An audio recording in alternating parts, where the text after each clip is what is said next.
What if you made an arrangement with your partner and suddenly you need to negotiate or blend or reconcile differences? How can you do that? I am here with Reid from ReidAboutSex.com. I am here with Cathy from theintimacydojo.com. Yes, and so what if you've made an arrangement, you agreed to something, but then there's a difference of opinion, or you have to blend your what you both want? How do you recommend they handle that? I'm not sure I understand the question fully, but I mean, whenever there's a change, try to communicate that. And the bigger conversation is, hey, honey, when we need to change something, how do we do that? Like, what's the win-win for both of us around changing things and agreements? So most people only practice changing agreements when something's gone wrong, or they figured out that something was not correct.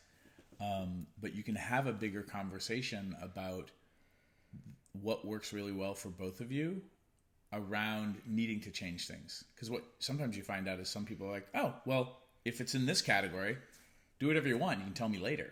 Yeah. And the example here is folks who are starting. The one I'll use is when they start opening up their relationship, or I'll even one better. Netflix is a great example.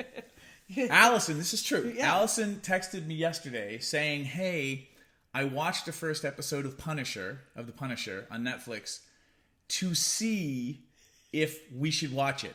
Now, here's the deal. We have an agreement to not watch shows without each other, especially Marvel shows. Yeah. Okay, ones that we claim are ours. Now, because we hadn't claimed The Punisher was ours, she thinks she's being sneaky. She thinks she's being clever. But really, I'm a little pissed. Because I'm like, what the fuck?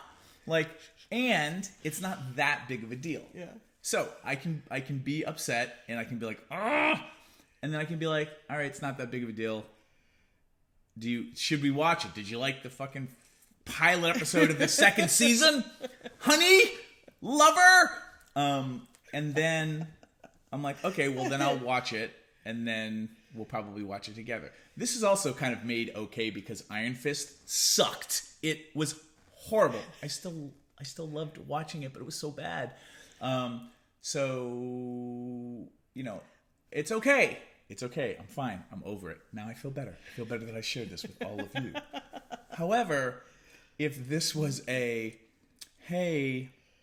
we need to check in with each other and get permission before you do X, Y, and Z, this would be a problem, right? I would feel betrayed. And I'm just using Netflix as a silly example. A more serious example is, hey, I know we have an open relationship, and we agreed to check in about sleeping with people. And is that like people that are new people? Or if I run into my ex at a conference, is it okay? Do I need to check in with you? Yeah. And oh, by the way, I already did. If it's late at night and the opportunity arises and you don't pick up the phone, does that automatically mean I can't sleep with somebody that I've already slept with that you were okay with me sleeping with previously? Like, and this is the thing. It's better or more useful, I think, than trying to figure out every unique situation in advance. What's the Uber protocol? What's the underlying intention of what you're doing? Mm-hmm. And I think a lot of that, again, expectations versus agreements. Like, we have an agreement to do X, Y, Z, or I'm just expecting you to know never to watch Netflix without your partner. Like, if someone watches, I'm like, you bastard, but we never spoke about it. Mm-hmm. Looking at you, Allison, man. Looking at you right now. Mm-hmm. Mm-hmm. Cheater. Infidelity. Netflix harlot.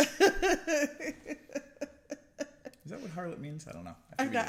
We can look it up. Yeah, we have to look it up. Or leave comments below. A scarlet N. You'll have to wear a scarlet N. What do you think? Yeah. And did you like Punisher or Iron Fist? Tell us. Thanks.